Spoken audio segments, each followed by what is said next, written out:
គ្នាបងហើយនេះខ្ញុំចង់ណែនាំពីកាហ្វេ latte របស់ Inox មកបងដែលយើងអាចផ្ដេកក្នុងទឹកក្រួយបានអាចលើកជើងត្រង់ស្មាបានហើយលក្ខណៈពិសេសវាមានកថាសម្រាប់បន្ទោបង់លើនឹងបានទីទៅបងបងអីមកនេះមានកថាអាចបន្ទោបង់លើនឹងបាននេះចន្លោះកថាគឺប៉ុណ្្នឹងមកល្មមអង្គុយហើយជាប្រភេទពុកអេប៉ុងតុនចេះគាត់អង្គុយទៅអត់ក្តារអត់ស្អុះទេ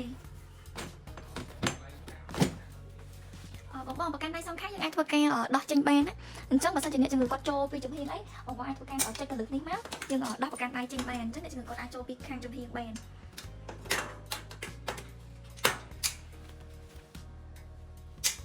បងដាក់ចាំកលឹកនេះវិញអូចឹងខាងក្រោមគឺយើងអាចធ្វើការលាត្រង់ស្មើអញ្ចឹងបានណាខ្ញុំអាចធ្វើការលាវាបានពេលតម្លាក់វិញបងចុចកលឹកវាកន្លែងនេះពេលបងតម្លាក់ជើងវិញយើងចុចកលឹកវាកន្លែងនេះមកវាមកក្រោមវិញនេះដៃយើងចុចអាខ្មៅនេះបងហើយតម្លាក់វាមកក្រោមវិញអីណា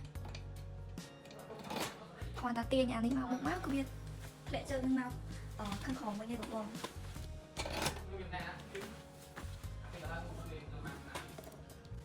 ចំពោះខ្លះគេអាចធ្វើការចាប់ប្រាំក្តីមកត្រង់ស្មាតបាន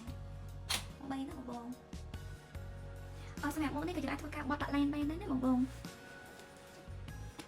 មុខនេះគឺខាងយើងមាននៅក្នុងស្តុកហើយលក្ខណៈពិសេសគឺត្រង់ទម្ងន់បានធ្ងន់ណាស់បងហើយទំហំធំទូលាយអញ្ចឹងបងអាចតាក់ទងមកកាន់ page បានណា